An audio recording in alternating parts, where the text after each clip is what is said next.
je pense que oui, regardez Capital, moi j'adore ces émissions. Si vous allez voir ce reportage, vous allez vous rendre compte à quel point on se fout de notre gueule et à quel elle paye avec l'argent du contribuable, rendez-vous compte.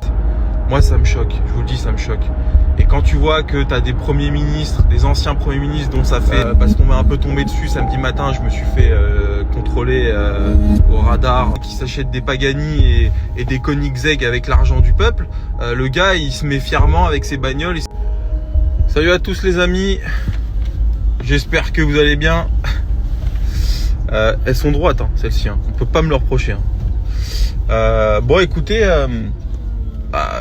déjà il fait beau, cette semaine il fait beau, donc déjà on est de bonne humeur, je vous le dis tout de suite. Voilà, une nouvelle semaine qui commence. Putain, ce week-end franchement c'était vraiment top. Je vous avoue que j'étais un peu dubitatif sur l'événement, déjà ça coûte cher pour 2 jours. Mais en vrai c'était vraiment un super événement, l'organisation était au top. Il y avait un peu de journée, un peu de roulage, un peu de balade, rallye, roadbook, etc. On a rencontré des gens géniaux. Moi j'adore, c'est vraiment le genre d'événement que je kiffe et je pense que je le referai, je vous le dis. Moi encore une fois, c'est comme ça que j'aime l'automobile, c'est vraiment le côté rencontre, passion, kiff. Franchement, super événement. Donc voilà, rien à redire. On a vraiment... je suis de bonne humeur pour commencer la semaine. En plus, on a plein de livraisons, plein de ventes. Donc tout va bien, c'est cool. Plein de problèmes évidemment, ça tu connais, hein, c'est la vie qui veut ça. Et puis voilà les amis, j'aimerais... rien à voir, hein, mais hier, je sais pas si certains d'entre vous, je pense que oui, ont regardé Capital. Moi j'adore ces émissions. Mais surtout, hein, que ce soit sur des trucs politiques ou même sur Capital, sur genre les camping-cars, moi je suis fan de ces trucs-là, c'est un truc de ouf. Bon mais bref, hier le reportage était très intéressant et je suis scandalisé, je vous le dis, j'ai une colère là, je vous le dis. Sur le gaspillage de l'argent public lié au fonctionnement de l'État, des administrations, des collectivités, etc.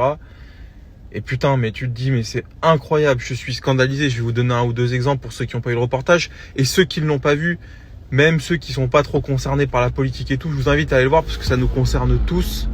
Parce qu'on est dans une période de restriction budgétaire. Il y a l'augmentation des impôts. Enfin bon, on parle de plein de mesures économiques qui nous concernent tous. Pauvres, classe moyenne ou riche, je vous le dis. Et donc, si vous allez voir ce reportage, vous allez vous rendre compte à quel point on se fout de notre gueule et à quel point l'argent qu'on nous demande à nous, petit peuple, ils peuvent le trouver ailleurs.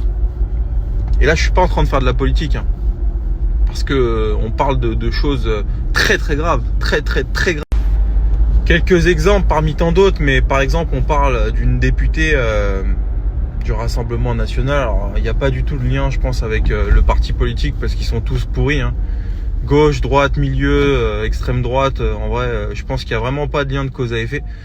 Mais une députée du Rassemblement National qui paye avec sa carte, qui lui sert normalement à payer ses frais liés à son activité de parlementaire, qui paye par exemple la pension de ses chiens. Ça veut dire qu'elle, pour faire garder ses chiens quand elle part en déplacement ou autre, elle paye avec l'argent du contribuable, rendez-vous compte. Elle a payé les obsèques de sa mère.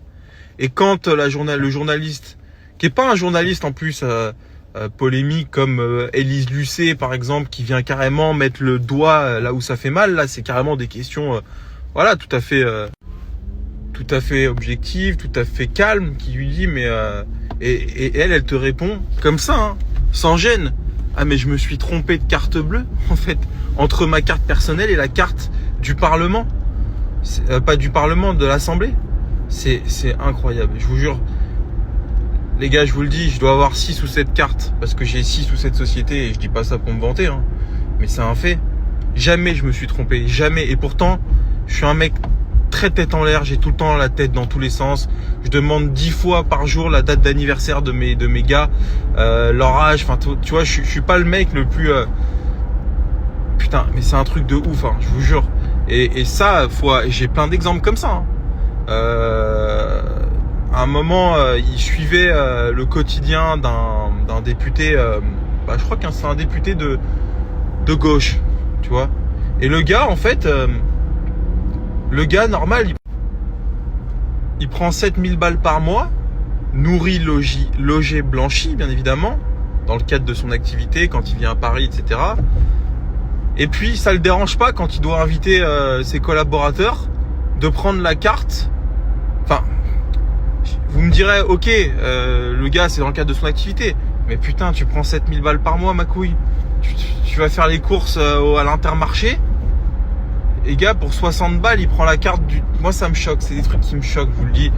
Et en vrai, à la fin, il y avait une conclusion. C'était de dire que... Il y a plein d'autres exemples, hein. Vraiment, là, c'est un petit exemple, mais c'est scandaleux. C'est scandaleux. Mais en fait, la conclusion, c'était de dire que si l'État faisait attention à ses dépenses liées au fonctionnement des administrations, des collectivités, etc., mais en fait, il est là l'argent qui servirait à combler le déficit. Ce même argent que l'on demande à nous, les travailleurs, de donner pour ce fameux déficit. Moi, ça me choque. Je vous le dis, ça me choque. Et quand tu vois que tu as des premiers ministres, des anciens premiers ministres dont ça fait des décennies qui n'ont pas été actifs dans le gouvernement, etc., qui coûtent des 200-300 000 euros par an aux contribuables. C'est... Putain, je te jure, ça me débecte. Et à côté de ça, t'as Trump.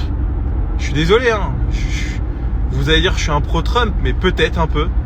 Et t'as Trump qui licencie X pourcentage des fonctionnaires qui foutent rien de leur journée parce que c'est de ça dont on parle. Enfin, excuse-moi, hein. Mais quand tu vois le député là, tranquillement le matin en train de prendre son petit déj à la cafette de l'Assemblée, moi j'ai pas le temps de prendre mon petit déjeuner, me faire des petites tartines au beurre aux frais du contribuable. Moi ça c'est moi je trouve pas ça normal, je vous le dis. Et tous ces gens-là, faut c'est pas normal. Je suis scandalisé. Et donc oui, quand tu vois Trump qui licencie une partie des fonctionnaires, moi je trouve ça... Voilà, moi je pense qu'il faudrait faire pareil. Allez, ça dégage. Les branleurs, ça dégage. Et je vous le dis, quand on prend mal, parce qu'on m'a un peu tombé dessus samedi matin, je me suis fait contrôler au radar à 150 au lieu de 130. Waouh, grand délinquant. À 8h30 par des gendarmes cachés derrière un panneau, route du Mans. Alors attention, hein. Je ne remets pas en cause mon infraction, je la mérite et il n'y a aucun problème avec ça. Bon, on va quand même la faire sauter, hein. Je vous le dis bien avec mon avocat, tu te doutes bien que je vais pas me laisser faire, mais au-delà de ça, je la... Voilà. Mais moi, ce qui me scandalise, c'est que aux frais du contribuable, ces mêmes gendarmes, pour moi, ne sont pas là où il faut. Je suis désolé. C'est pas nous qui causons, c'est pas Julien Gauger avec sa McLaren et Benjamin Royer avec son Alpine à 8h30 un samedi qui cause du tort à la société. Qu'on le dise ou qu'on le veuille ou non, c'est un fait. Tu vois ce que je veux dire? Et j'en en veux pas à ces gendarmes parce que voilà, ils ont des ordres et donc voilà, c'est le principe de l'armée, c'est d'obéir à des ordres. Mais le mec au-dessus qui donne les ordres, il a pas autre chose à faire. Prends ton effectif et emmène-les là où il faut vraiment protéger. Là, il faut vraiment protéger la population. N'oublions pas que et pourtant j'ai beaucoup de respect hein, contre les forces de l'ordre, etc. Je trouve que c'est un métier très compliqué. Les pauvres, franchement, je vous jure, j'ai un respect de ouf. Et mais parfois tu te dis les mecs. C'est pas comme ça que ça marche. Je suis désolé. C'est pas juste en fait. C'est pas juste. Enfin bon bref. pour en parler des heures, mais allez voir ce reportage, très très intéressant, et surtout bah voilà, hein, ça te rappelle à quel point on vit dans un pays. Alors dans tous les pays, hein, il y a ça, hein, je vous le dis, hein, c'est un peu c'est un peu à petite échelle ce qui se passe dans des pays où pour le coup c'est assumé. Je pense aux pays notamment en Afrique, beaucoup dans les pays moins développés où il y a une corruption énorme, parce qu'en fait c'est de ça dont on parle. C'est une forme de corruption, une forme de on prend l'argent public, l'argent du contribuable pour le donner aux gens qui dirigent, tu vois. Et tu vois, on l'a vu dans des pays d'Afrique, mais je pense que tous les pays d'Afrique, c'est ce qui se passe quand tu vois la Guinée équatoriale, c'est un exemple très connu. Le mec qui s'amuse à acheter des Bugatti avec l'argent de son peuple, alors que son peuple il vit avec moins de $1 par jour. Enfin bon, c'est scandaleux. Moi ça me fait rire, hein, parce que les mecs c'est trop drôle, mais c'est grave quand ils pensent. C'est grave. Et quand t'as des gens du peuple qui s'indignent de ça, bah les mecs ils les foutent en prison, ou même plus grave parfois ils les tuent, tu vois. Et ben en France c'est un peu ça à une petite échelle, et moins assumé, donc c'est encore plus vicieux, j'ai envie de dire, parce que c'est les Africains, les mecs là qui font ça, ils se cachent pas, hein.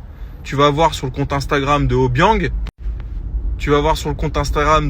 là, le mec qui s'achète des Pagani et des Koenigsegg avec l'argent du peuple. Le gars, il se met fièrement avec ses bagnoles et ses costards à 3-4 000 euros, tu vois.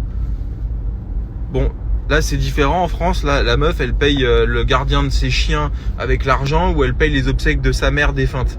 C'est gravissime. Moi, je trouve que c'est tout aussi grave.